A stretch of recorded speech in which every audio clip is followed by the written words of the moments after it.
So we've got a little bit of final thoughts and comments. Monday morning quarterbacking. We'll talk about the penalty. We'll get it out of the way, and then we're gonna move on. But I know everybody wants to talk about it in a live setting. The day after, I had a live premiere release where I discussed a little bit of it. But I want to give you all open floor, open phone lines, open conversation, and then we're going to move on. But we have to attack it one last time, I know, because everybody's got it on their mind. This is the first time we've all collaborated together since the big game and since the big no call or call, whatever you want to call it. And then we're digging into 2023 quarterbacks, the fantasy football news season, the fantasy football smoke season, rumor season. It's all beginning. It all kicks off right now. 2023 is officially underway. The Fantasy Football Show, it begins right now. Broskies. Live from the FantasyFootballShow.com studios, it's the Fantasy Football Show. Live! Monday through Friday, 7 p.m. Eastern. Baked in Boys is correct. Baked in Boys is how we roll, and the 2023 season is underway. We've got Moon Men to discuss. We only did one Moon Man, so I owe you a Moon Man. We were supposed to do 2 Moon Men drops on the 9-hour live stream that we did, but we're gonna do another one here. I think probably tomorrow or maybe tonight on tonight's live stream. I could see myself dropping one tonight on a live stream if I do go live. I'm not 100% certain I'll go live, but I very well could. And I may drop a Moon Man on that live stream, so get ready. We're also doing Dynasty live streams now that it's the official 2023 season. The Super Bowl's over. Your boy Smitty's going to start dropping a Dynasty live stream pretty much every single day. I will try to get one out tonight if we don't do a live or an upload, a video upload, but we'll be doing Dynasty go forward. My goal, I could miss on a day or two, but my goal will be to have a Dynasty live stream or Dynasty upload at least once per day. We're going to attack Dynasty. We're going to take Dynasty over. I want everybody that isn't currently following the Dynasty channel, which is a totally different channel. We were talking about maybe doing a different sports channel, but I think we need to follow through and keep building this Dynasty channel. And if I decide to do a separate sports show, which is what I talked about doing earlier, we'll create another channel down the road. But let's focus on the 2 things we have at hand and keep building these conglomerate monsters. The link is pinned in the live chat, so be sure to subscribe to the new Dynasty channel. Link is pinned. Let's address the elephant in the room, then get the elephant out of the room. Okay, because here we are a day later, and let me do a little honest reflection, if you will. And I kind of spoke on this in my video already that I dropped earlier today in the live premiere. Like, in an honest reflection of what happened yesterday, you know, we get caught up in the emotions, right? We get caught up in the emotions, but the bottom line is there's 2 perspectives to this call, this no call or bad call or should have been called call. And I don't want anybody in here to literally tell somebody that they're wrong in the live chat. Okay? Because everybody has a perspective on it. Everybody is allowed to have their own perspective on it. And was there holding? Absolutely. What was it? Was it something that is done all game long? Absolutely. Is it something that was the ball in the air headed toward the player in that specific moment later on in the route? But no, there wasn't. So there's a clear argument to be made on both sides. Anybody that says that there isn't at least a understandable argument on the other side is completely blind and biased. And that's fine. I admit I came in hot yesterday, mainly driven off of the absolute ridiculousness that's been going at the Eagle players and teams. The narrative that's been painted about Jalen Hurts, everybody saying he wasn't the legit, guy that everybody thought he was. Some people are giving him a lot of mad props, which is awesome to see. But some people are still running their mouth about how this guy Jalen Hurts was figured out or he couldn't throw downfield. Did you see the noodle arm at the end? Constant negativity toward this guy Jalen Hurts. A lot of people are giving him props, as they should. And then everybody ripping apart this Philadelphia team and the defenses, saying they got exposed and all this It were the two of the best offenses in the entire National Football League going head to head. Two of the best teams in the National Football League. The two best teams. They proved it in the National Football League going head to head, and people are surprised that it's a 35-35 game at the tail end of it, and people have the audacity to act like one of the defenses getting blasted. One of the defenses is getting blasted. They're the two most electric offenses you could argue in the NFL going back and forth at each other. I mean, of course you could throw in Joseph Cigar Smoking Burrow. Of course you could throw in the Buffalo Bills. There are other elite electric offenses, but these are two of the best offenses in the National Football League, and they're not going to be contained by any defense. And so they're literally going back and forth, and people have the audacity to just throw more shade and more shade and more shade at this Philadelphia team that more than proved themselves. They didn't, and everybody keeps coming out with this the easy schedule. Everybody, Smitty, but I broke this the other day. Give me a second. Hello? Here we are. But Smitty, they had an easy path all the way to the Super Bowl, Smitty. It was just such an easy path, straight to the Super Bowl. And they didn't play any tough teams. They're not a good team, and you should look at their schedule. Everybody and their mother's DMing me that graphic. Everybody in their mother is DMing me this graphic of who they played, an explanation of each game. I've seen it 500 times today. 500 times today. People will not let it go. People will not let it go. It's ridiculous. And I don't even read it. As soon as I see it, I don't even read it. I don't even have time for it. I'm not looking at anybody's DM that says, here's your schedule, how easy it was for the Philadelphia Eagles to walk all the way through the season, walk all the way through the playoffs, and then they get to the big Super Bowl game, Smitty. There was a cakewalk. Just a complete cakewalk, Smitty. Bottom line, my final conclusion, then we'll take some phone calls, and then you can vent if you want. I'll bring some of the questions on screen. I haven't had a chance to even go through them yet, but I'll let you vent. You can call in and vent. There are no wrong perspectives here unless you have an attitude on you that doesn't allow or understand the other side, because there is a holding argument and there is an argument that actually you can have whatever stance you want, but you're going to look silly if you come on and say that should have been called 1,000%. There's two arguments. I'm so tired of hearing people take this hardline stance that I took. I admit, I took last night. I'm coming in here to tell you, you know what? I was wrong. I was so heated by the situation. Because you can't stop crying. I don't know if this is the fake Raj. This seems like the fake Raj because these are Joker comments, so I don't think this is really Raj. There's a guy that comes in here that pretends to be him. But anyway, if you guys want to call in an event, that's fine. You want to call in an event your argument too, absolutely no problem whatsoever. Come in and vent. Was there holding involved? This is my last thing I'm going to say on it from my perspective, unless you drag it out of me in a phone call. Was there holding? Absolutely holding. Absolutely holding. Was it something that should have been called? Absolutely not, in my opinion. But I understand the other side. I'm more heated, and I think it drove me in a very, very crazy direction yesterday where I couldn't contain myself.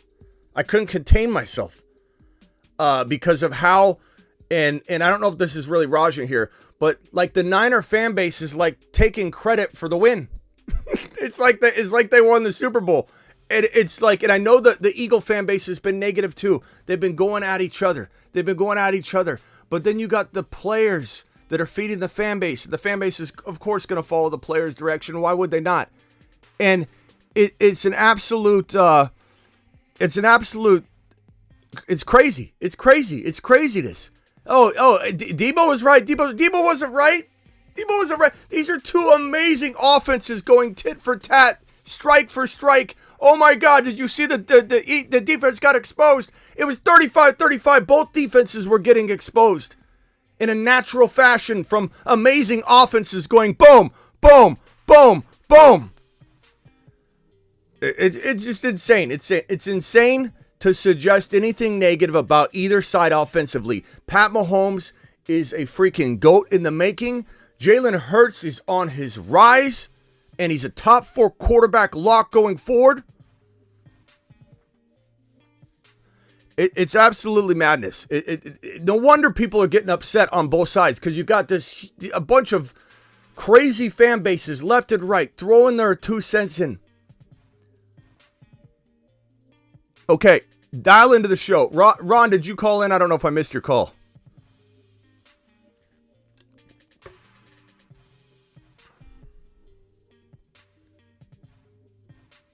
Ron, try again.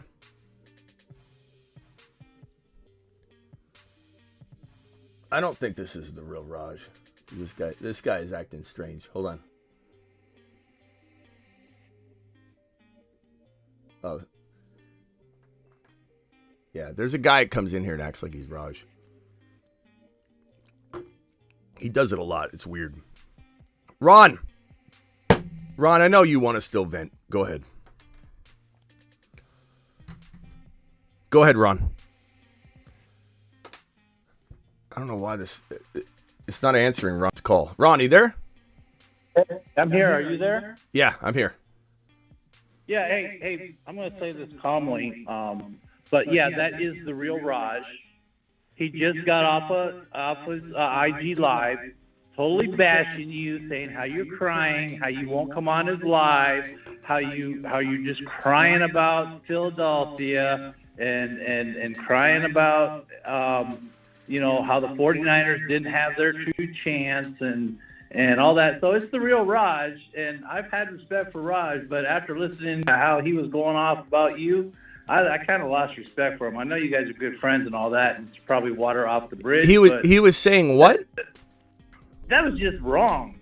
He was saying what? He was saying you were dodging him and you wouldn't come on his show, his live.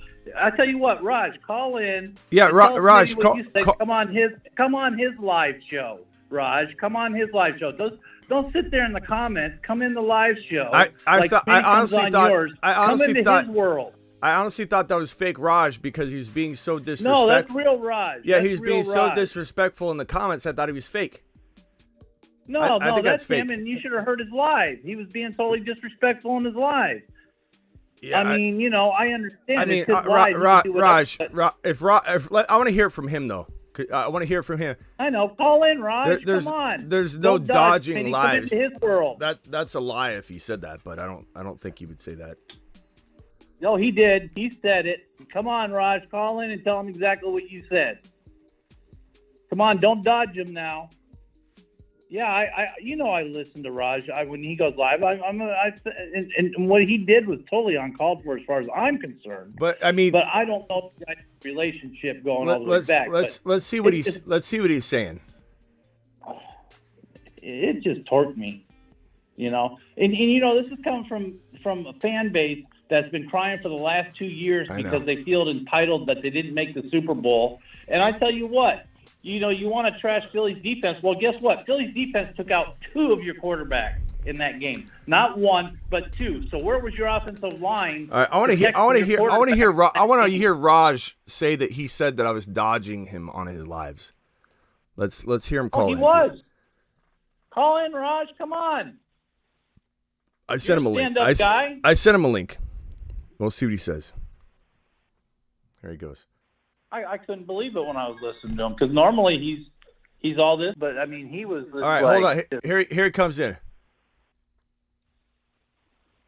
Let me add you here, Raj. What's up? I can't hear you. So Ron's saying that you're sitting in your live saying that I'm dodging your lives.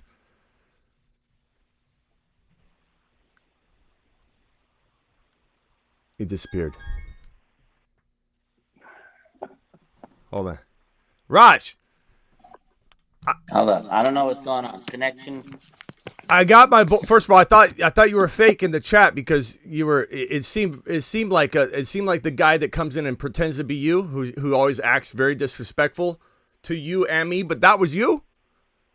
That was me. You got me blocked, bro. You blocked me in the chat. No, you got put in timeout because we thought you were the fake Raj. Because first off, I didn't know there's a fake.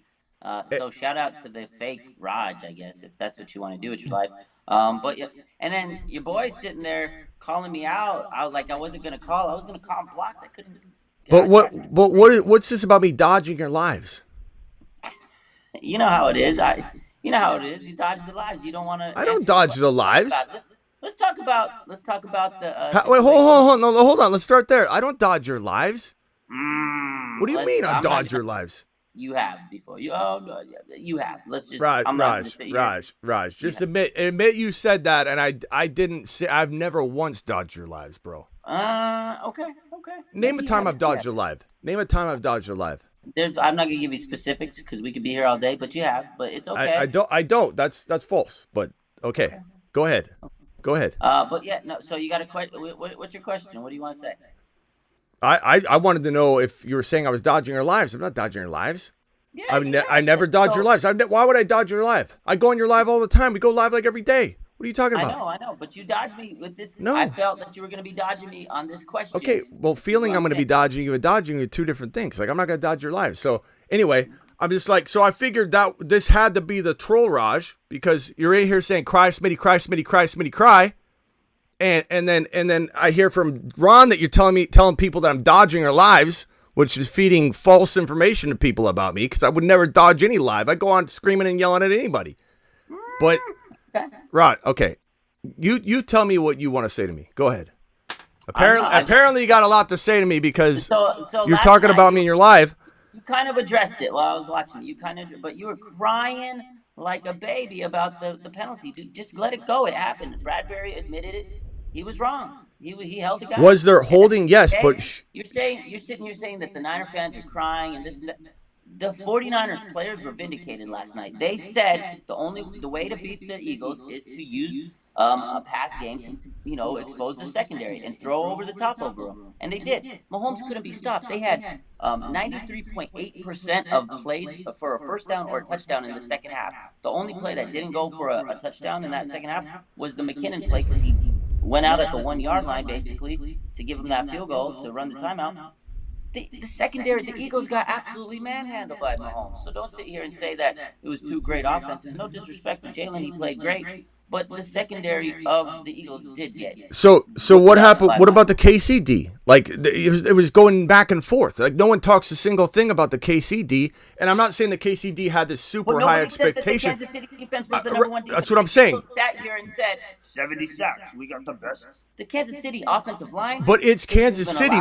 But here's what I said from the beginning. That they're gonna make plays. They're gonna potentially make plays, whatever. But if they don't, it's not shocking because it's the Kansas City Chiefs. They're gonna score against anybody. They're gonna score at will. They're that kind of offense. So there's no shame in being 35-35.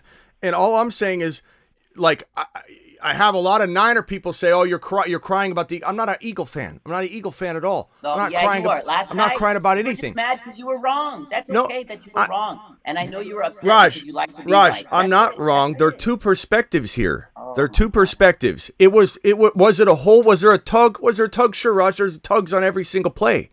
Like, do you call a penalty when the ball's not even in the air going to that defender? Yeah, later on downstream, the football gets released, it heads toward the guy. But this is not like a play where it's got any impact at all right at that moment. It was a ticky-tack call with the game on the line. And I'm not the only one. I'm not the only one that feels this way, Raj. The entire half of the entire fan base of the NFL feels this way. Look, if you went on Pat McAfee, the entire Pat McAfee and the entire crew was like, that was ridiculous to call that play. I'm not the only one to suggest that. But what I'm saying is, I understand your point of view. I never once say, oh, you can't think that, you can't do this. So my anger for everybody is the people saying that the people that believe this viewpoint are crying or that they can't accept defeat. And then you have all these other fan bases. The Niners are one of them. Not as a whole, some of them are acting like there's some victory here. You're not in the game. You didn't play in the No, game. but here's the thing. I'm not saying it's a victory. This is what I'm saying is the players were in Radio Row last week, Media Day, and every media person was asking them. So, yeah, they're not going to sit there and say, oh, yeah, well, the Chiefs were or the Eagles are the best. They gave them their honest assessment. They asked Robbie Gold, how do you think the 49ers can beat the team? And he gave their straight-up assessment, and people are like, you're salty. He said exactly what the Chiefs did last night. So I'm not saying that the 49ers were, salty or anything, because people said that they were salty. They were basically saying, look, if we had a quarterback, it's a better opportunity. We probably could have beat this team. That's all they were saying was push the ball down the field. You can expose your secondary, run motion plays. The Chiefs really ran like pre-motion snap plays, just like the Niners would. They did everything that Debo and Ayuk and everybody in the Niners said. Like, they basically said, like, we know the blueprint. That's all I'm saying. And when I say the 49ers are vindicated, the players, they said, this is how you beat the Eagles. And the Chiefs beat them with what the 49ers said. So that's all I'm saying. It would be Hold up. I know your fans are going to vouch for you. They're going to talk shit about me in the comments. I get it. I'm not being rude to Smitty. Me and Smitty are boys. But what I'm saying is, in that moment, because people say, oh, in that moment, you don't call a penalty. In that moment, you absolutely do. Because if the Eagles would have got away with the penalty and then the Chiefs lose, then we would have had the same we would have had the same amount of people saying, oh, I can't believe the Chiefs didn't get that call. That's horrible. They should have called holding. You have to make the call, whether it's 1 minute in the game or 60 minutes in the game. That's all I'm saying, man. Call the play. It sucks. We wish the game would have ended better. But you know what? Also, people aren't giving the Chiefs their respect that they had 4 touchdown drives in that second half, or 4 scoring drives in the second half, 3 touchdowns. Patrick Mahomes was 13 out of 14. He was killing the game. They couldn't stop the Chiefs' offense. And also, we got to remember, as great as Jalen Hurts played, he did have a turnover that basically was the difference of the game. Okay, but back to the bigger question, because again, I understand that there was a hold. Everyone knows there was a tug. There was a slight tug. It was not something that gets called throughout the entire game, and so it is inconsistent to call it that moment. Number was it one, a penalty? was there anything at that moment? Answer, was it a penalty, Smitty? This is it. Was it a penalty? No, not according to the rest of the game. No. What could you argue? Could you argue holding on every play? Absolutely. So my question would be, if the ball was in the air and the player was trying to catch the football, it was in the end zone, it was something crazy. Absolutely, you'd have to call it. But when he's running and he's not even getting the football. It's not even at a point where the football is even released. He's not being thrown to him. To call that play on third down, like I said, you could look at McAfee, you could look at a bunch of big commentators. I'm not the only one doing this. I'm not the only one talking and saying, in my opinion, and I admitted today, earlier this morning, and I admitted today when I first got on the show, I was a little more ramped up about it being one-sided when I first jumped on YouTube. And I admitted that. I was in the heat of the moment. I was also getting bombarded with a lot of people saying, oh, the Eagles crumbled, and they didn't crumble. And to your point of the Niners or the Niner players predicted what was going to happen, 35-35, winning by a penalty and a field goal. So like, it just seems like a victory lap is being taken around the Debo and Ayuk comments about predicting that they were going to get shredded and exploited and all this, when both teams offensively played to the max, gave us one of the best games we've ever seen. No one dropped the ball anywhere. And at the end of the day, it came down to a field goal. So I just, that was irritating to hear Jalen Hurts noodle arm, Jalen Hurts. And I know that there's going to be, but there's a lot of it. There's a lot, especially in my live stream. That's my whole thing. Okay. I think Jalen played great. He was elite. He played fantastic. That's not even what I said. See, that is where you're getting wrong. I'm not saying that. The thing about the holding penalty, he changed the trajectory of his route. And see, people that are casual, they're going to say, oh, he didn't, this and that. Watch the play. He changed the trajectory of the catch. That's why it was an uncatchable ball. You have to really look at it and strip it down. And that's why he did hold on him. And honestly, case closed, because Bradbury himself admitted, I held him. I thought I was going to get away with it. He said it. He changed the trajectory of the play. So if the player admits it, it's case closed. There's no argument. So that's why I think just because he admitted it doesn't. You know what? When you came on live, it was before he admitted it. So I guess I should take back my comment. But also, hold on real quick. Also, I didn't, at that moment, that was happening at the tail end of my live. But when he did admit it, I feel like it was a little bit told a different way than it happened. They asked him, he's like he was thinking about it. Then when he rephrased it, but it was a hold, like meaning they called the hold. It was a hold. He admitted to. No, he said it like 100%. He had to make sure he said it right. Right, but at first he was thinking it over. It wasn't. It was. I held him. He says I tried to get away with it. He was being on. He grabbed him. He held him. You could see him. But the argument that people are going to make, that I think it's being just completely dismissed. Just like I admitted, I dismissed the other side. I've already admitted, I've been a man about it. I said last night I was so heated about the Eagle hate and the Hurts hate and the noodle arm hate. And I know you're saying that isn't true, or you're saying you got it wrong. No, I was talking about why I got heated in my own live stream. Because in my own live stream, when I go live on a breaking news topic, I get flooded with new people too that don't know the channel. And so Eagle fans or KC fans will find the live stream.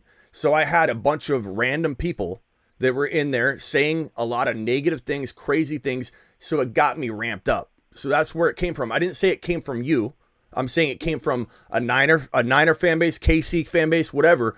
A lot of different people all at once that were saying negative things about the Eagles D. See, it was right. They were right. He was proven. So that's where my energy came from. It wasn't directed at you or your Niner page. It was directed at the people that flooded into the live stream trying to act like everything, like the Niners would win the Super Bowl. That's what it was. That's what it was that triggered a big like lash out on my part, which I admit I was slanted a little bit in my perspective, but I think that there's two sides of it, and I 100% still fall on the side that you don't call that play. You don't call that. You do. But we disagree on it. We disagree on it. But I don't. In a critical point of the game, 100%. You let them not. 100%. That's silly to me. No, because if they don't call it, again, this is where you're right. We don't. It wasn't. Because if they don't call it and the Chiefs lose that game, Chiefs fans are going to be like, they should have called it. They should have called it. They got away with it. Because guess what? No, as a 49er fan, I've seen this happen too many times. Michael Crabtree in the end zone against the Ravens, they didn't call the penalty, and we got screwed in that game. So, no, they absolutely have to I disagree. I disagree. No, you have to call the penalty when the penalty happens. Because if this would have happened to your team, Smitty, and the Eagle, and they would have lost the other week, what disagree. I disagree. I disagree. And I'm not crying about anything. I'm merely arguing a perspective that I feel needs to be argued. It's not about this being my fan base or anything like that. And second, I 100% disagree with you. I'm a very objective person when it comes to penalties, when it comes to catches, and when Devontae Smith didn't catch that ball, I was telling everybody watching, if I want him to overrule it, because I wouldn't want that controversy in play for the win. I wanted to win a different way. I wanted Jalen Hurts and the Eagles to win this game without any controversy at all. I 100% would have said it if it was legit and I felt like it was something that was consistently called throughout the game. There's no play in that moment of time that was impacted. There's nothing going on. He was running a route. It wasn't like he was deep into the route in the end zone like when he threw it to him later on in the play. It was earlier on in the route when nothing mattered. And it's third down. And like I said, I'm you're not just the saying it so you're not wrong, bro. Like, you're changing your stance. You said it earlier that you knew it was a penalty. And now you're saying it wasn't. I'm not saying. I'm saying that it was a penalty, man. Just give it up. No, I'm not giving it up. That's my stance. You're wrong, but you've changed your stance on this 3 times. I'm gonna stick with what I got, and I'm gonna get. I haven't changed my stance. I love you guys. I've been you very. Guys have a good rest of your day, man. I gotta go. Later, Raj. Later. You know, the funny thing about that, Smitty, is there's contact allowed in the first 5 yards. I understand. During that 5 yards, that's when the little tug happened, right? The little tug happened within the first 5 yards. No penalty flag was thrown until after Mahomes threw the ball, which was way after he was down the field. And everybody thought the penalty was called when he had his hand on his back. As I tried to say to Raj, I agree that there was you could argue a hold. Do I think it should have been called? I don't know what he didn't understand about what I was saying. He thinks I'm flip-flopping because I say I wouldn't have called it. That's my argument. Like, I don't understand why he's sitting here saying I'm contradicting myself, or like this guy saying I'm contradicting myself. I'm not. Was there a potential hold? Yes. I've answered that yes. But should it have been called? No. Just like there's 100 different times during the game where they're allowed to play. In the NBA, there's fouls every single run down the court, there's fouls, hand checking, things that are illegal. You can't allow something to happen. And like I said, I'm open-minded to it, but when someone tells me I'm wrong and I'm not, that my opinion's wrong or my stance is, I'm saying, okay, you have your opinion, fine. I'm just saying I 100% think that shouldn't have been called, even though it was an actual a pull, a hold on his jersey. And it was like a little tiny tug. It was really insignificant. It didn't stop him from going anywhere. But, the funny thing is, I don't care that Kansas City won the Super Bowl. I'm like you with this, right? I said before the game even started, I hope it's a great game, but I hope that the refs don't decide the game. And that's exactly what happened, is the ref interjected and decided the game on a little ticky-tack foul that shouldn't have been called. And that's what gets me. Now, what the other part is, I just don't understand how Raj could sit there and bash you. I mean, they are so toxic right now. They are so they weren't even playing in the Super Bowl, but they're so butthurt that they weren't in the Super Bowl. I don't know why they're bringing up all this. They're crying. They're talking. Everybody else is crying. They've been crying for 2 years because they've been feeling entitled, like they should be going to the Super Bowl. I've never said anything about Raj and Raj specifically of anything. I've merely said that I had Niner people flooding in the live stream, and that the Niner fan base has some very we won, we're vindicated mentality, and they come into my live stream. I didn't say anything to Raj. Raj is saying I'm dodging his live stream. That I don't understand why he's doing that. I felt like I didn't say anything to Raj. I'm not sure what Raj is even mad at me for. But I've never dodged a live stream in my life. I would never dodge a live stream. Raj, we literally talk about it all the time, and I go on your show all the time. You go on my show all the time. We go on live all the time. I never dodge anyone's live. I have a 24-hour basically on-call show that I do, and the Super Bowl just ended, and I was doing live stream after live stream. I guess when you say I'm dodging your lives, that part irked me. But I haven't said a single thing about Raj's fan base or Raj specifically, so I don't know where that's coming from. Raj is my boy, so I don't know why he's saying I'm dodging his live stream, but I didn't like hearing that because that's not true. That's false. That's false. So that kind of pissed me off, Raj. I'm going to be honest. That pissed me off. That's why I'm a little ramped up, because I would never dodge someone's live stream or challenge to go on a show or whatever. So I believe that stuff's feeding people to think that I'm sitting here hiding, and then they'll say something to me, and then that fuels whatever is going on here. Just to let you know. So. I don't understand. That's what got me is. And the one thing that the last thing, Ron, sorry, the one thing that's like I said, the angle that Raj you're taking, dude, you've been trashing the Niners fan base all. Whoever this caller is doesn't know the full context. Ron, or Raj, how am I trashing your fan base? I'm trashing the people that are coming into my live stream, Raj, and that are saying things that aren't true. So I don't know why you're pulling that into your fan base and why you're saying that I'm dodging your live streams. I don't understand. Am I allowed to say that there's a fan base, there's a portion of the fan base that is acting entitled about winning this game? Am I entitled myself to have an opinion about when Debo says, "Oh, this defense is trash," and there's a battle, an epic battle that happens on the field, and the game gets decided by 3 points on a penalty that I'm not allowed to say, "Hey, that's wrong. That's a wrong stance." Like, I don't understand. Anyway, I'm moving on from this topic. It's ridiculous. I joined Raj's thing because of you. I was part of you. And when you both go live, when Raj goes live, I go in there and I listen. And a lot of times, most of the time, you're in there live with Raj. You go in there, and so I listen to you both.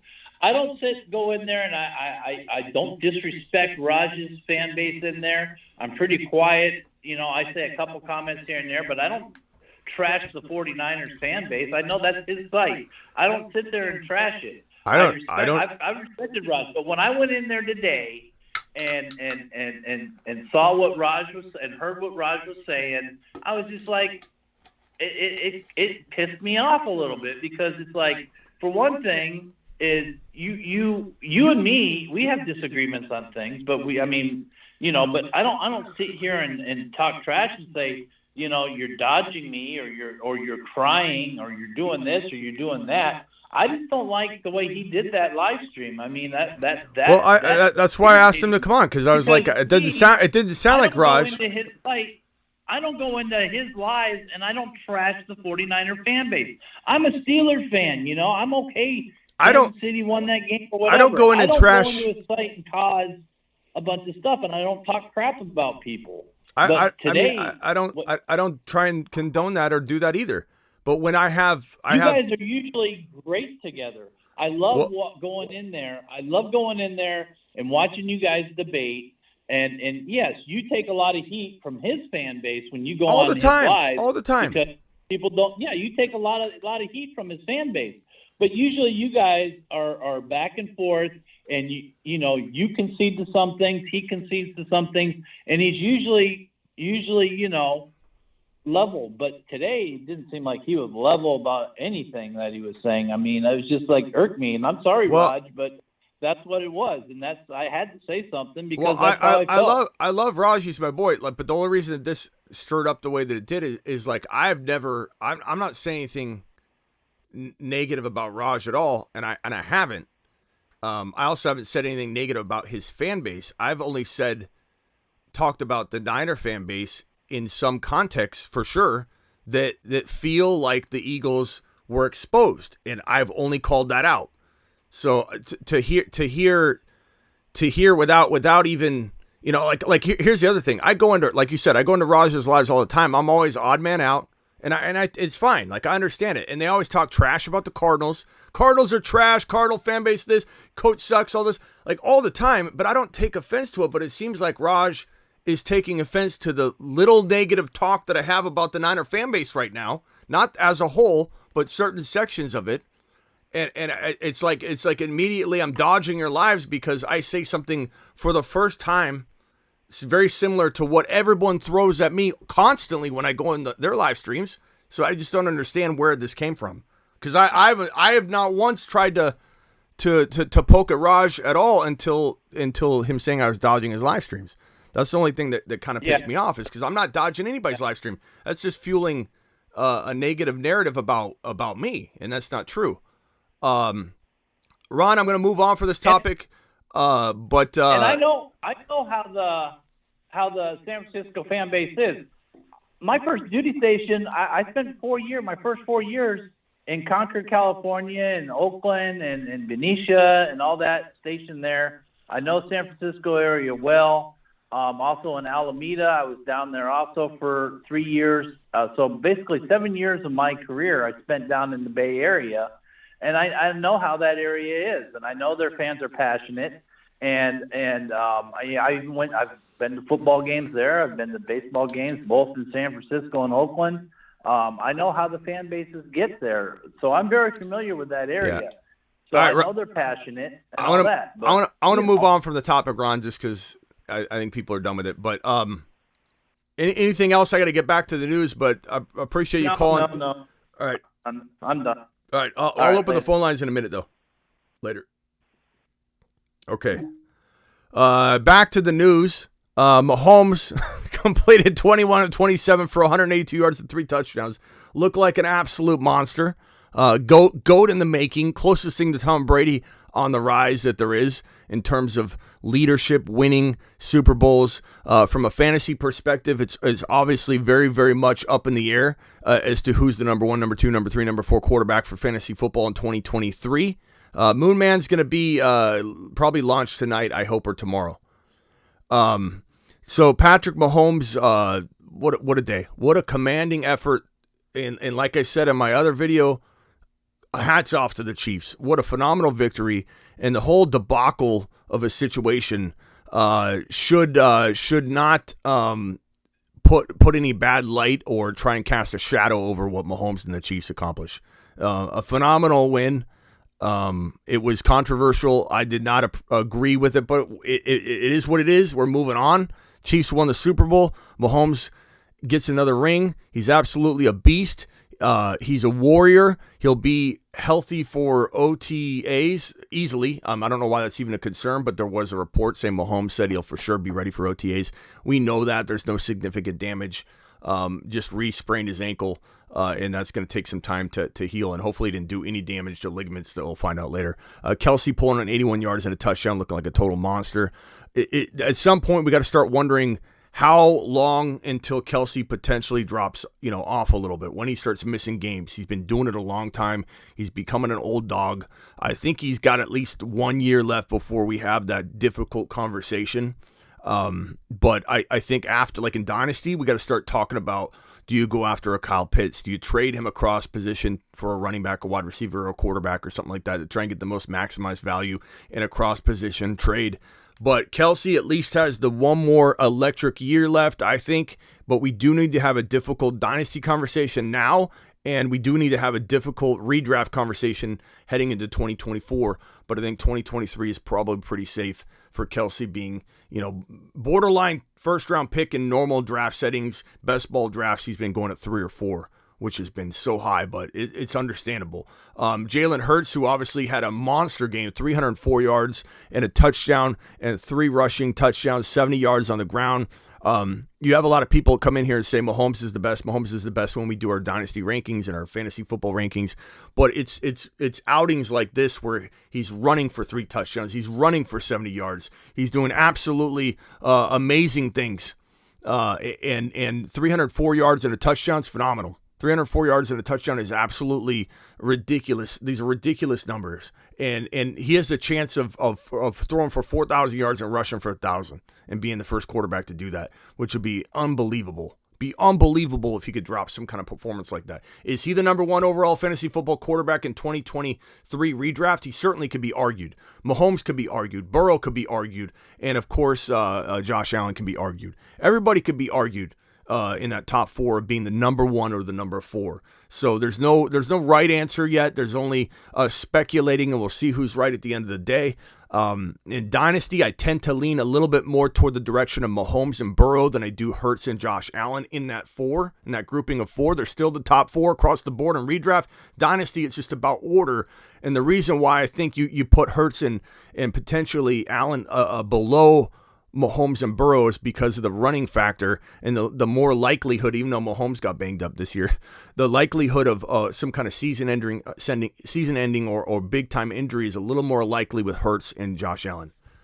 So I'm going to go ahead and say that Dynasty perspective, I do probably have Hurts at 3 or 4. Redraft, you could easily argue 1, 2, 3, 4, and I go back and forth myself, to be completely honest. Kadarius Toney needs to be in some conversations of 2023 sleeper breakout value, of course. The fact that they utilized him so much was encouraging. We have seen the team in the past utilize Damian Williams in the Super Bowl specifically, and then not use him the next year like we think coming into week 1. So, and he's got a tough time. He has a tough time staying on the field. He's kind of a head case off the field, but it seems like he's been pretty well behaved this year. In New York, he wasn't happy. In New York, he was kind of all over the place off the field. And when I say off the field, I mean like on the sidelines. I mean with the coaching staff. I mean with the trainers. And there was that one time where he got a fight on the field, and then when he went to the sideline, he head-butted on accident his coaching staff member, got mad, stormed off. Like he's got a little bit of a hot-headed temper. But the fact that Kadarius Toney is finally being utilized and he's so electric in this game, you have to wonder if in 2023 they start leaning on him heavily. And while he's not going to be a moon man or anytime soon, he has the potential to be. He has the potential to be. I'm not going to put him there anytime soon, but let's hear how the conversation goes in the offseason. What's his role look like? Do we hear anything positive? Are we hearing anything early on in the offseason? We'll have to kind of play that by ear, and any kind of player movement could open up a door for him. We still have Sky Moore, who's a pretty small dude. If you watched the game yesterday and you saw him catch that touchdown pass, just in that moment, he looked smaller than normal, and I'm like, this guy's tiny. Pacheco looked amazing, but will he be utilized in the 2023 season like he was at the middle half to the end of the 2022 season? I don't know. Tough to say. I do know that KC does divide and spread things out, and that's what makes Andy Reid such a mastermind and really an unmatched coach, is the fact that he can take like a play, for example, that has Tony running this route on this side of the field, then they switch it up the next drive, and instead of Tony, they put Sky Moore in Tony's place because everything's interchangeable, and Mahomes just divides it up and spreads it out. Then Sky Moore scores on the same play reverse, but you don't even know it's reverse because the play is using different players.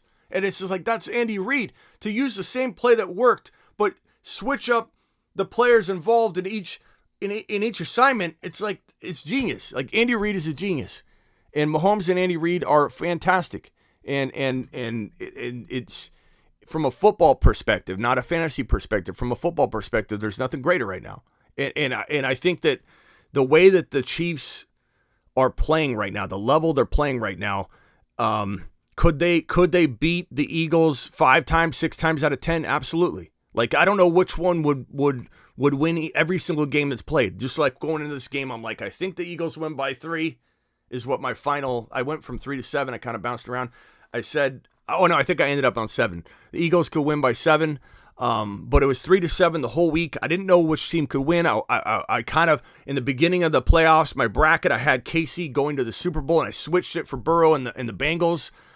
So I've been all over the place on which team is going to win. I make no excuses for thinking the Eagles were going to win this game and predicting the Eagles to win and being wrong. But what a battle. And it was a tough one. It was a tough call, but absolute monster Mahomes is, absolute monster Hurts is. These guys put on a show. And I think the Eagles are going to, assuming they don't have a lot of players retiring next year, which is a thought, some of that line could retire, some of the old dogs could retire, or they could run it back. I think they probably want to run it back. But as long as there's not a big chunk of that line or offense hanging it up, or even some players on the defensive side, I fully expect them to be back in a top 4 positioning, meaning that they'll face off against somebody in the NFC Championship game, whoever it ends up being. If the Niners get Purdy back on track, or Trey Lance ends up being an absolute monster, or they give a late call to Tom Brady in Week 10, and he walks onto the field and becomes like, who knows? Who knows what's going to happen in Week 10, especially with the injuries that have been happening in San Francisco. You never know. Somehow I could see it now. Tom Brady getting a call, picking up the bat phone and heading onto the field. So Niners versus the Eagles again. Very well could be what we see in 2023. But fantastic Super Bowl. NFL Network's Ian Rappaport reports Derek Carr will reject a trade to the Saints and is expected to be released by the Raiders and hit free agency. We talked about this yesterday on the live stream, that Derek Carr has denied the trade, or or rejected the trade offer. And what I'm hearing from people close to the situation is that Derek Carr was being asked to take a pay cut from the Saints. The Saints wanted to acquire Derek Carr via trade and not extend him on a bigger deal. They wanted him to take a pay cut to be traded. And he said, from what I've heard, you're out of your mind. I could go out and get over $100 million guaranteed on maybe even a $150 to $200 million deal. And Derek Carr will command that kind of money because he's the hottest free agent quarterback in the game. There's no hotter free agent quarterback right now. He's the top dog free agent. And there are about 7 teams that need a quarterback, as I always show on the Aaron Rodgers board. There's the Raiders, but they can't go after Derek Carr, obviously. But when they consume one of the other quarterbacks, it leaves the other one open. So the Raiders situation is very much in play for allowing Derek Carr to have an open spot. Because if Aaron Rodgers goes to the Raiders and Derek Carr now gets his choice of I don't think he goes to Miami, but you never know. It would be a great fit. Miami, the Jets, the Saints, the Bucks. You could argue a handful of other teams that need a signal caller. So it's crazy to think, but he's the top free agent. The top quarterback in the quarterback movement pool of players that could be on the move is a tie between Lamar and Aaron Rodgers. Aaron Rodgers would need to be traded. Lamar would need to be traded. So Derek Carr is the top dog of the free agent pool of quarterbacks in play. So a pay cut. The Saints tried to get him for a pay cut. He's due $40 million on the 15th, which is maybe he gets cut tomorrow at midnight. I'm not sure when he gets released. He could get released tomorrow, but he gets cut by the 15th. I don't know if that's at midnight or what, but he gets cut on the 15th because he will be due $40 million. And the Raiders are not paying him $40 million. They're cutting him. The Saints wanted him to take a pay cut. He said, "Are you out of your mind?"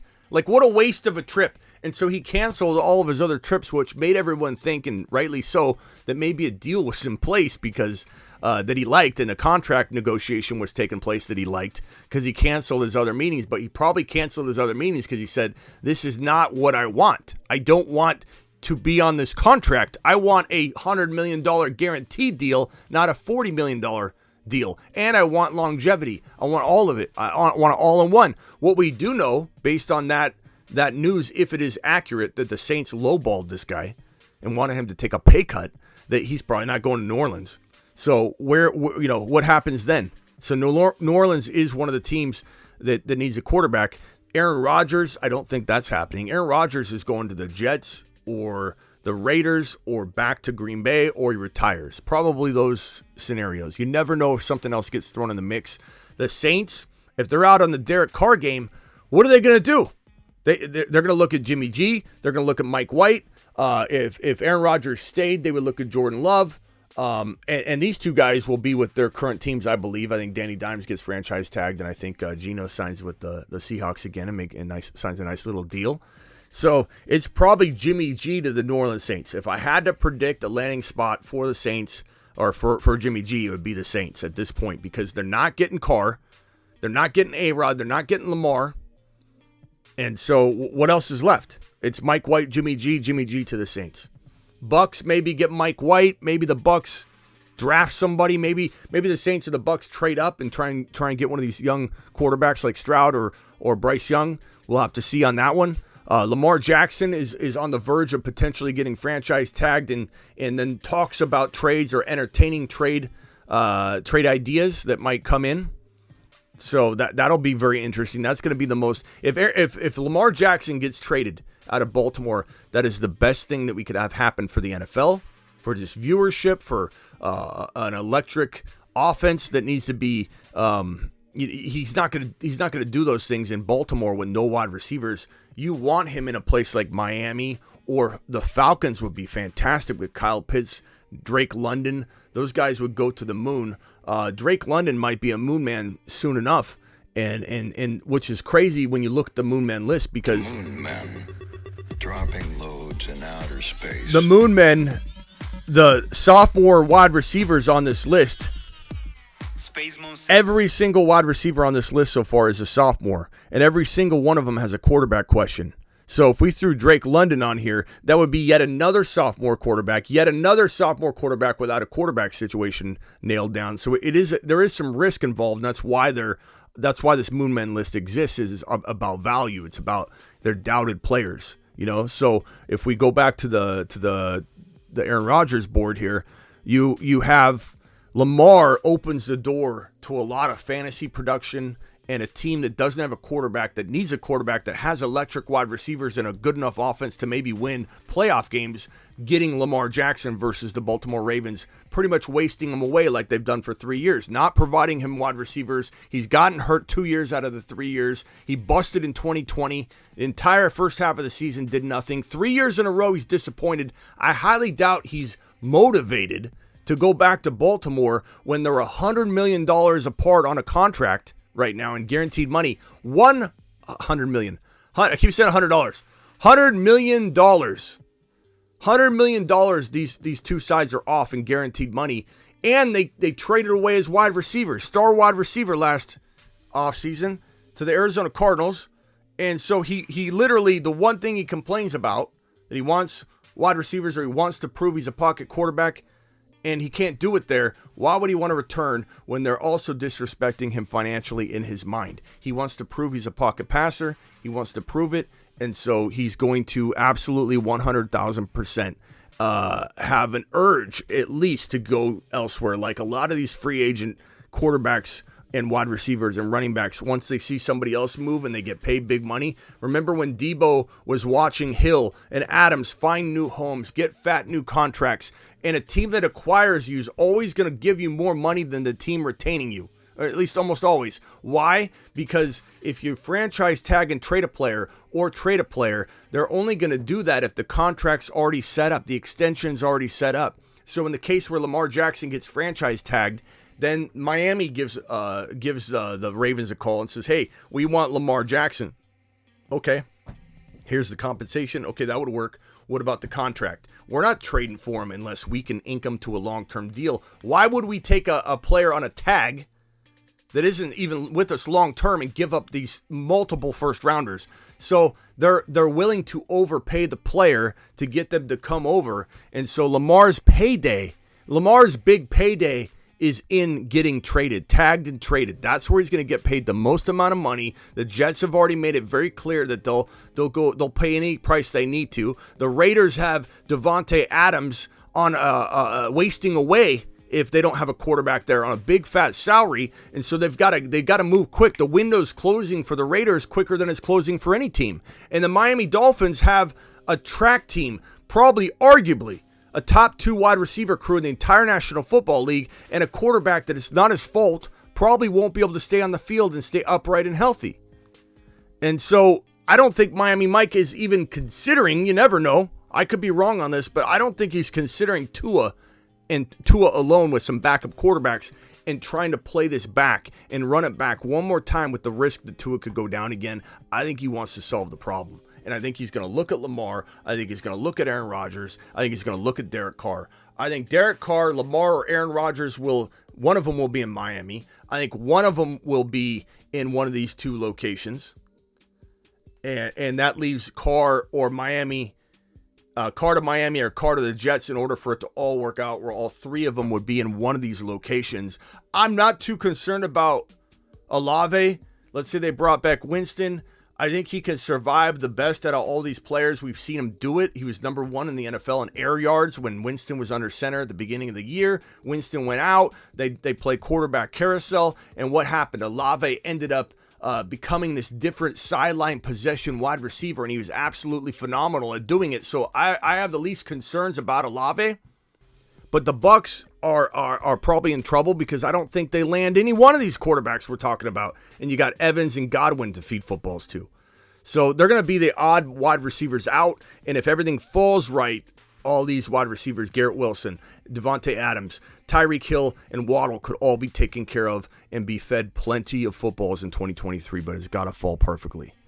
So that's going to be tough. Here we go. Derek Carr.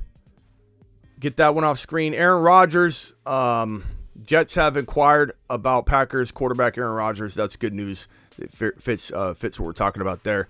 So I ended up having I hit 2 of these big time on Sunday. With AJ Brown higher than 72.5 yards, Miles Sanders lower than 63.5 total yards. He was way below that. Kelsey, 1 receiving TD is all he needed. Jalen Hurts, 1 rushing TD is all he needed. He got 3. Isaiah Pacheco needed over 52 yards. That was a smash on Underdog Fantasy promo code Smitty. Get on over to Underdog Fantasy promo code Smitty. Get up to $100 match on your first deposit using Smitty as your promo code, or the link that's in the, I think I dropped it in the live chat. I dropped the Dynasty channel. Subscribe to the Dynasty channel in the live chat. This is the Underdog Fantasy link I'm dropping in the live chat right now.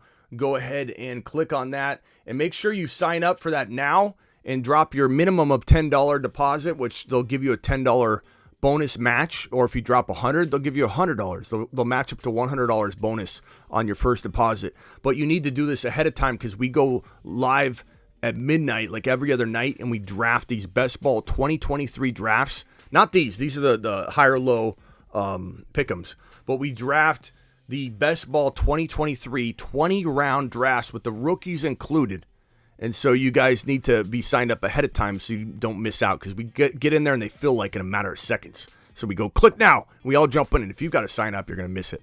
But it's fun doing these underdog pick'ems too. So crush that one. I was real happy. We had a real good day. We had a real good day on Super Bowl Sunday, despite the ending and getting all worked up about everything. But it's like Mahomes, 20.65 fantasy points. He had 23.68. He didn't crush it, but it was a nice day for him. Receiving TD for Travis Kelce. Devontae Smith, 64.5 receiving yards. He had 100. Jalen Hurts needed a total yard of 1. This was the freebie that they gave you on Thursday night on Underdog that I told you guys about, so they can make this ticket land easier, because you already got one locked and loaded freebie. So all he needed was 1 yard. And he that was the freebie. And then Kenneth Gainwell felt like a smash over 19.5. He barely got it with 21, but that one crushed. Like I said, it was a nice little day on Underdog. This one I just missed. I dragged a couple of them on here. This one I missed by 1. Goddard he had 9 fantasy points, and he needed 9.95, and I would have smashed on this one.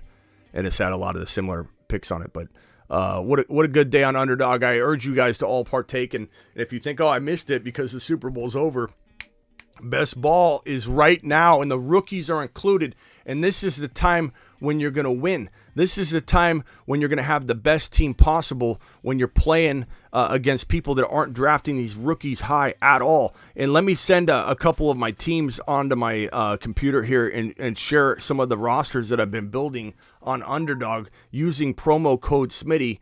Match up to $100 in your first deposit, and essentially, let's see here if I could pull these on screen here. This is one roster that I built. I love this team right here. This one on Underdog Fantasy promo code Smitty.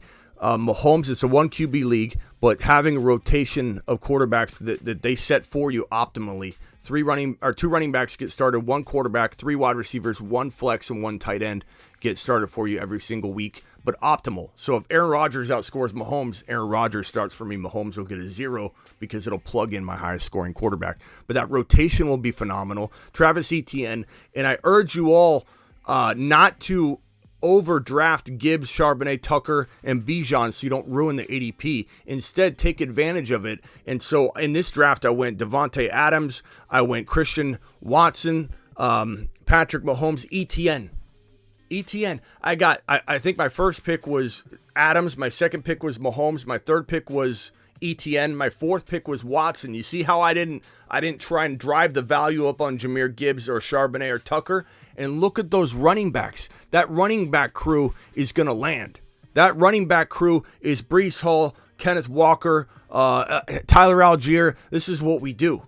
We let people continue to doubt the rookie running backs, and we build fantasy championships and best ball off of this. I'm telling you, this is our way to victory. We're sending somebody. I hope it's me. I hope it's you. I hope it's somebody in here. We're sending somebody to one of the big prize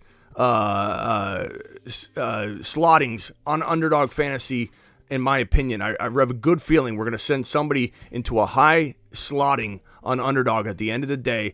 And when these redraft Best Ball 2023 Best Ball drafts are completed and calculated because of our approach with these rookies. But you have to be smart. You can't draft Jahmyr Gibbs in the 3rd round. He's literally going in the 5th round. Charbonnet is going in like the 7th or 8th round. Sean Tucker is going in double-digit rounds. Use it to your advantage. Look at this team right here. It's an absolute masterpiece. And then this team right here is yet another one.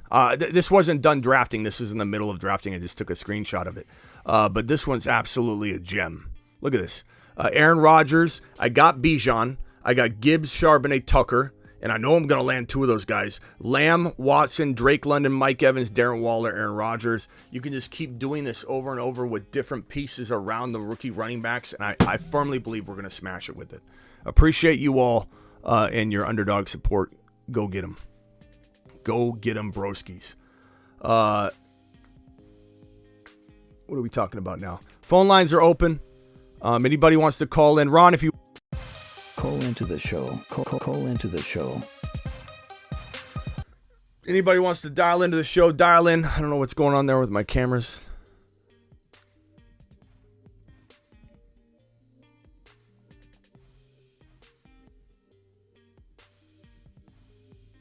All right, dial in.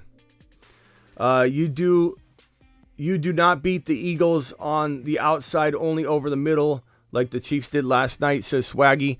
I mean, that's common. They got a great defensive line. They got a great defensive line. They got a great offensive line. I mean, of course, you're going to try and throw on them, and you're the Chiefs. You know, you're gonna run as much as you can, but it's not something that you're live in the Fantasy Football Show. Yo, what's up, Smitty? It's Colton here. What's up? I'm a big Florida Gator guy. You know, I got a lot of love for Kadarius Toney, and I was thinking, you know, what's your real fantasy outlook? With Juju leaving, the receivers a little old. Do you think he's got like a little role in Kansas City or what? Well, I talked about this already. I don't expect you to see every waking minute of the show. We've been live for let's see, an hour and 5 minutes. So definitely go back and watch for more on that. But I'll certainly answer it. It's tough to say because Kansas City has done this before. You know, Kansas City has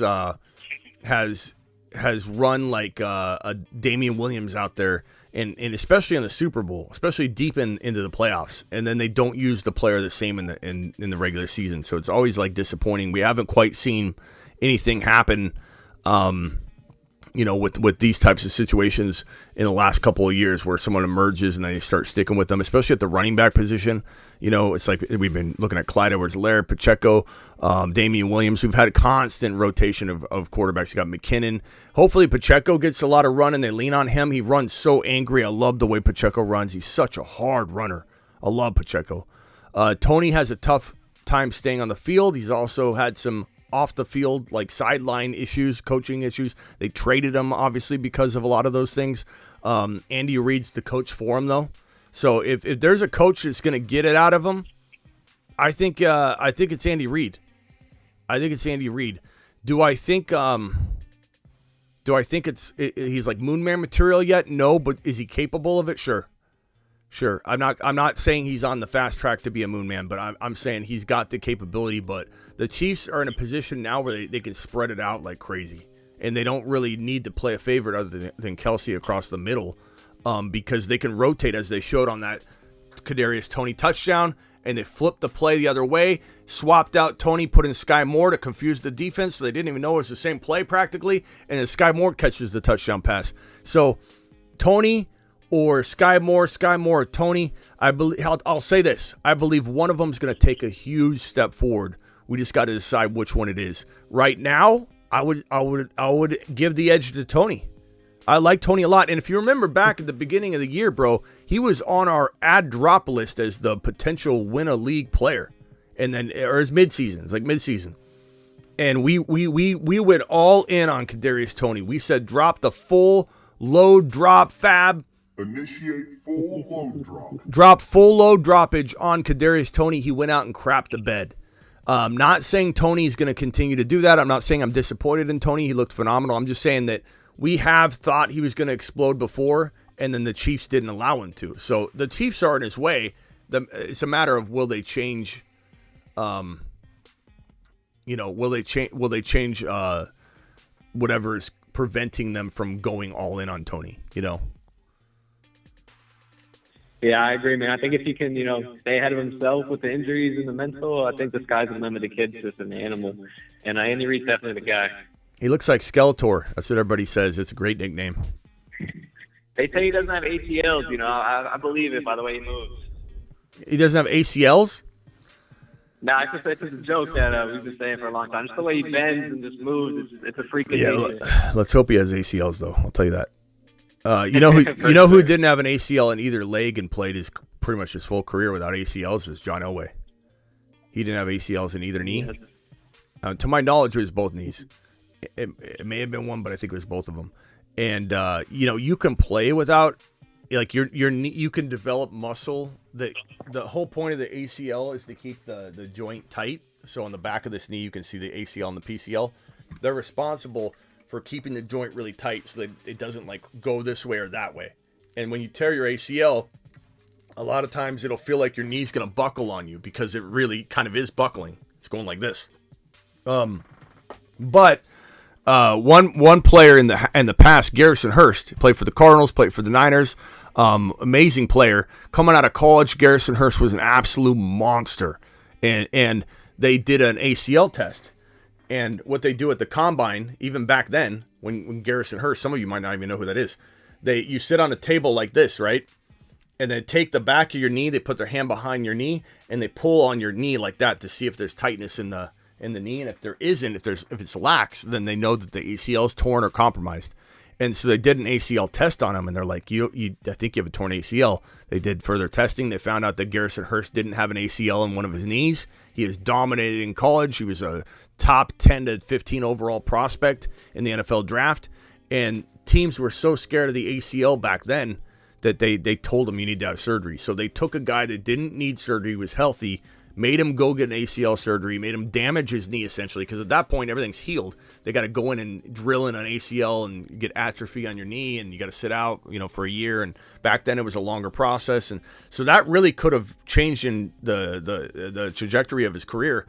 But he was able to not know he needed an ACL because he had so much surrounding muscle around his knee, because his muscles were his quads were just massive, and he had like muscles around his knee that other people don't. It's crazy. But anyway, I know you're just joking, but ACLs are important. unless you're Garrison Hurst. Stuff like that. Anything else, Colton? No, I'm good, man. Just good there, Tony Truther here. You take care, Smitty. All right, man. Appreciate you. Later. Dial in if you got another question. We're gonna call it here shortly. We're keeping about an hour to hour and 10-minute show in the off season right now, so I can crank out more content, do more videos. I did a premiere earlier today. I'll probably drop a Movement video or live stream tonight. I hope. I can't guarantee it, so if I don't show up, I'm sorry, but I'll do my best to do so. I'm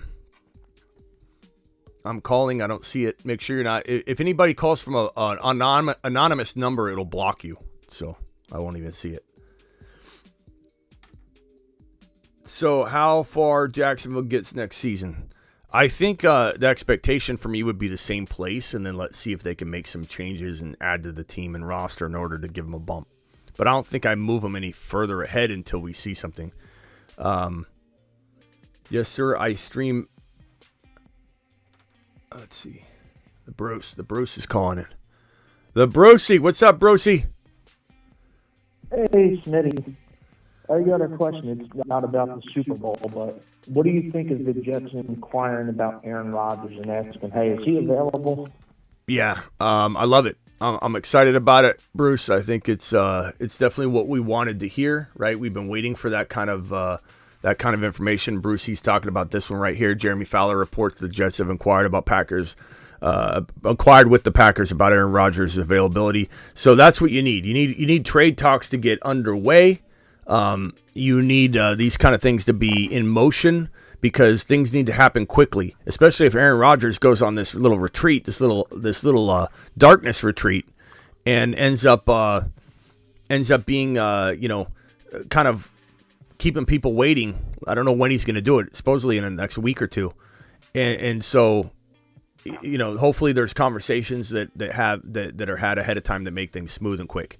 I would love for Aaron Rodgers to literally say, okay, I want to be traded, and these are the two teams I want to be traded to, because that's what it's going to be.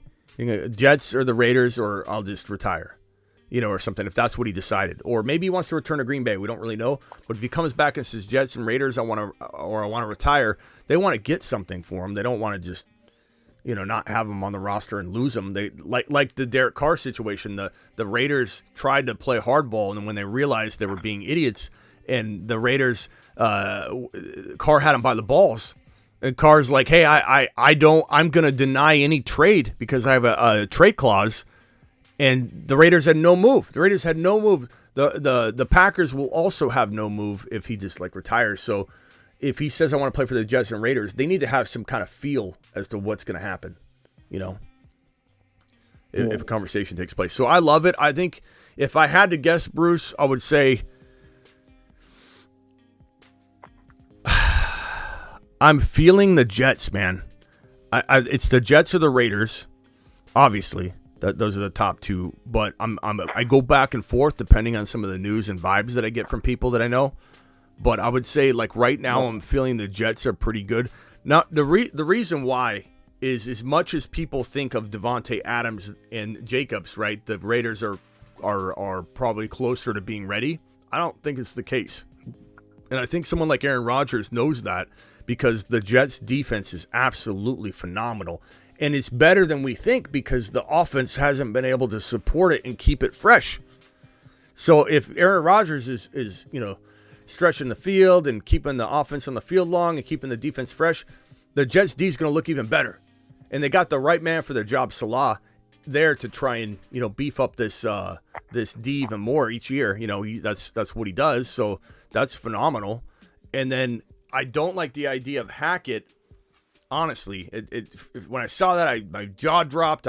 Expletives were getting slung from my mouth. I was upset. But if Aaron Rodgers goes there, Aaron Rodgers, I'm not even worried about Hackett at all. Plus, he's not the coach. He's the offensive coordinator. And they're bringing in an offensive guy as well. They just did, what was it, today? What's his name? Blanking on his name. From the Titans. So there's a lot of thinking here that Hackett can't really destroy anything. But if Aaron Rodgers or Lamar doesn't end up in a New York Jet uniform, it has to be Derek Carr, or I'm worried. I'm worried about Garrett Wilson. I'm worried about Breece Hall. I don't know to what degree, but I certainly would be worried. Okay. I left the voicemail. I didn't know if you got to it because I was eating dinner. What do you think of these guys having Bijan Robinson going in like the 20s? I think he went 21 to the Chargers. Think he drops that far? In what mock draft, though? It was on ESPN. Because Mel Kiper had him at 6 or 7, and then 2 days later had him at number 8. So I think a lot of people that do the mock drafting write-ups and articles, I don't know if they're all versed in where Bijan's being valued, but could his value tank? Absolutely. We've seen Cam Newton in the 11th hour go from who knows where he would have been drafted, how far down, to the number 1 spot overnight in the 11th hour heading into draft night. We could absolutely see DTW says I've won first place 2 years in a row with Smitty. Appreciate you, DTWD. We've seen mocks where he's going 27, 20, 26. Could I see him falling into the teens? Yeah. But he'd have to run a really bad combine. He'd have to look bad. He'd have to drop footballs. There'd have to be some something wrong. Yeah, that's what I was thinking. I'm like, how do you have this guy dropping so far? I'm like, you never know. Top 10 there. I mean, he is in our minds, and he is in a lot of people's minds. But the one thing we've learned about the NFL draft over the years is that how many teams in the top 10 are going to take a quarterback or take a running back that high? So Cardinals probably too high at 3. As much as I would do it, Raiders is pushing it. Falcons, Panthers, Eagles. All 4 of these teams are potentially capable of drafting Bijan, but they're all individually capable of being set on a different player. You know what I mean? So if the luck has it to where every single one of these teams is like, we love Bijan, but he's not the number 1 on our board, he's the number 2, and they all just get who they want. Tennessee's not taking him. Houston Texans have Pierce. But I think they should take him if he falls. As much as I love Pierce, this is Bijan. He's generational. The Jets aren't taking him. New England could, but I doubt they do at 14. Green Bay, they have A.J. Dillon. They may lose Aaron Rodgers or Aaron Jones. They may cut Aaron Jones because he saves them like 10 to 13 million to cut. Washington, they got Brian Robinson. And Gibson. I don't think that they would take Bijan. The Steelers have Najee. The Detroit Lions have Swift. So, I mean, you know what I mean? Like, you get to a certain, this is where he should go, but if somehow it unfolds weird and everybody's got just one different player above him, all of a sudden, by default, he falls into the 20s. You know what I mean? So you don't know. You never know. If Bijan fell to, like, imagine him falling to, I mean, if I was any of these teams, I would want to take him. I'd figure something out. I'd trade somebody. Like, he's generational. It's like passing on AP, Adrian Peterson, who I think that went number 7 overall his rookie year, right? So, yeah, like, I mean, when teams passed on him, you heard position of need. We needed an offensive lineman. We needed a defensive lineman. We needed a defensive end. Whatever the case was, it was a mistake. It didn't matter. It didn't matter what you needed. He was Adrian Peterson. He was the 1.1. And it was pretty clear coming out. There was about half of the NFL scouting base of people that literally said they think he's too upright. He's not going to make it at the NFL level, but there was the other half that absolutely loved him. And when he was a rookie, I ranked him in my top 5 overall in redraft, and I got laughed at. And he was an absolute monster from the jump. Yep. Right. All right, Brucey. Yeah, I hope the Vikings trade Cook because he said he ain't taking no pay cut, and maybe he'll make it to Minnesota. maybe, bro. That would be crazy, man. But you guys are a little run heavy. I don't know that you would do that. I think if you were to draft an RB high, and given you have the 23 pick, it wouldn't be crazy to get Jahmyr Gibbs. You could throw to him. You can make him a wide receiver / running back instead of a running back / wide receiver. Not that he would change positions, but I mean that he could be an 800 and 900 guy for you, and that would be phenomenal. So if you do want an RB, I honestly think Jahmyr Gibbs is a better fit for Minnesota and their heavy passing attack. Okay. All right, Smitty. All right, Brucey. All right. See you. Later. All right, guys. I appreciate you. I will see you all maybe tonight with the Moon Man drop. If not, I will be live at least a couple times tomorrow, or I'll do a Moon Man upload tomorrow and then do a live stream. I'll see you all later. Appreciate every single one of you. Thank you all who called in.